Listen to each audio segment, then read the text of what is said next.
Assalamualaikum warahmatullahi wabarakatuh. Selamat malam mahasiswa-mahasiswi yang saya banggakan. Kita ketemu lagi dengan saya Dr. Resmi Ramandasari Saragi SMH, materi perkuliahan Hukum Administrasi dan Tata Negara. Seperti janji saya di minggu lalu, kita hari ini membahas mengenai definisi ya, Hukum Administrasi Negara. Kemudian untuk absensi jangan lupa tetap di komentar di kolom video di YouTube saya. Oke.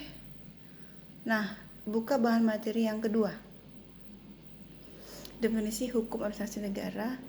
Jadi JHP Bella Freud yang mengatakan bahwa hukum tata usaha negara atau hukum tata pemerintahan adalah keseluruhan aturan-aturan tentang cara bagaimana alat-alat perlengkapan pemerintahan dan badan-badan kenegaraan serta majelis pengadilan khusus yang diserahi pengadilan tata usaha negara hendaknya memenuhi tugasnya.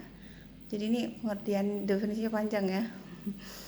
Nah ini saya coba cari yang lebih singkat. Oke, menurut Utrecht ya, hukum yang menguji hubungan hukum istimewa yang bila diadakan akan memungkinkan para pejabat administrasi negara melakukan tugas mereka yang khusus.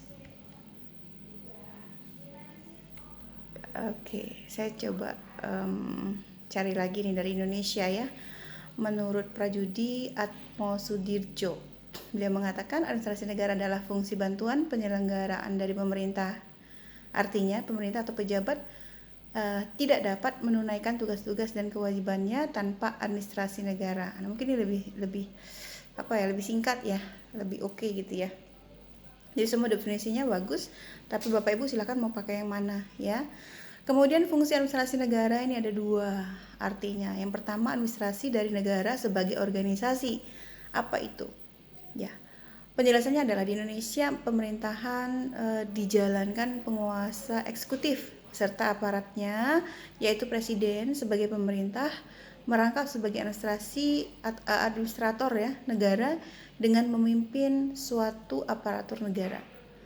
Kemudian yang kedua, administrasi yang mengejar tercapainya tujuan-tujuan yang bersifat kenegaraan dan dijalankan oleh penguasa ya, administrasi beserta aparatnya. Jadi di Indonesia hal ini dijalankan oleh pejabat negara yang diserahi pimpinan dan tanggung jawab atas suatu kesatuan organisasi kenegaraan. Jadi departemen atau kementerian, dinas, lembaga, provinsi ya, kabupaten, kecamatan dan lain-lain ya.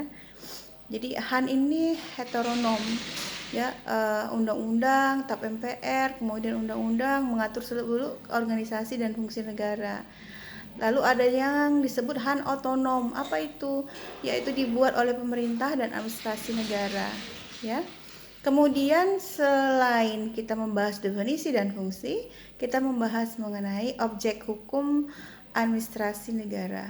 Ya, apa sih objeknya? Objek HAN itu khusus ya, Bapak Ibu. Peraturan-peraturan hukum yang berhubungan dengan bidang tertentu dan kebijaksanaan penguasa. Ya, contohnya apa? Hukum tata ruang, kemudian IMB dan lain-lain sebagainya.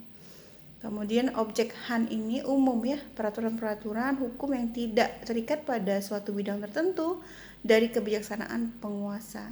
Contohnya asas-asas umum pemerintahan yang baik, asas good governance gitu ya, dan lain-lain. Nah, hukum administrasi negara mengatur dan mengikat alat administrasi negara dalam menjalankan wewenang yang menjadi tugasnya selaku alat administrasi negara dalam melayani warga negara harus senantiasa memperhatikan kepentingan warga negara. Jadi HAN ini sangat penting dan dibutuhkan dalam penyelenggaraan kekuasaan negara oleh administrasi negara. Keberadaan hukum administrasi negara berperan mengatur wewenang, tugas dan fungsi administrasi negara.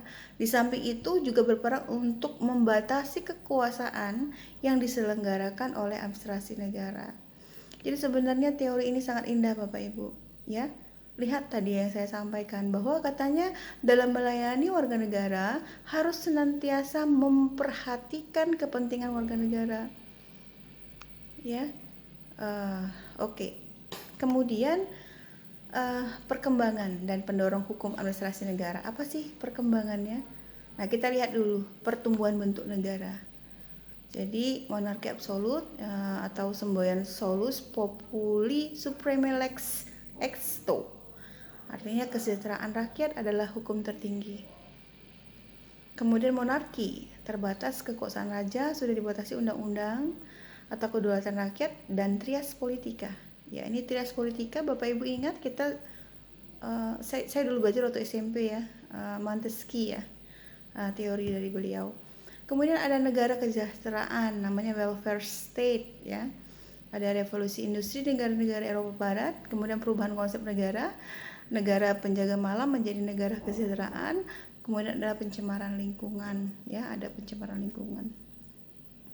Nah, untuk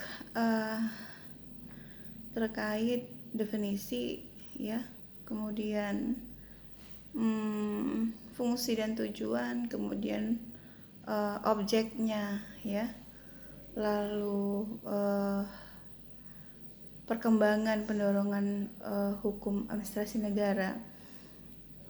Sebenarnya memang dalam di seluruh fakultas ya di Indonesia itu biasanya ada namanya kalau apa namanya ya, istilahnya konsentrasi ya, konsentrasi, ada HAN, ada ATN ya, kemudian ada ilmu hukum itu ada juga nanti di hukum pidana, hukum perdata, karena ada juga S1 yang ilmu hukum gitu ya, dibagi beberapa lagi. Kalau S2 juga kadang ada yang hanya ilmu hukum saja, tapi ada juga yang sudah dipecah seperti hukum pidana, hukum perdata konsentrasinya, hukum bisnis. Jadi tergantung kampusnya. S3 juga seperti itu. Artinya ada pembahasan mengenai HAN dan HTN. Kenapa? Karena penting, sangat penting. Seperti yang disampaikan tadi, bahwa HAN ini mengatur dan mengikat alat administrasi negara dalam menjalankan wewenang ya, yang menjadi tugasnya selaku alat administrasi negara. Jadi di sini katakan tugasnya selaku alat administrasi negara dalam melayani warga negara, harus senantiasa memperhatikan kepentingan warga negara.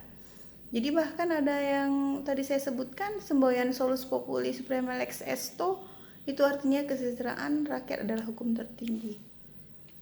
Kesejahteraan rakyat adalah hukum tertinggi. Jadi ini sangat bagus kalimatnya, Bapak Ibu. Jadi nanti silahkan dibaca kembali bahan materi yang sudah saya share. Jika ada pertanyaan silahkan disampaikan di kolom komentar video di YouTube saya.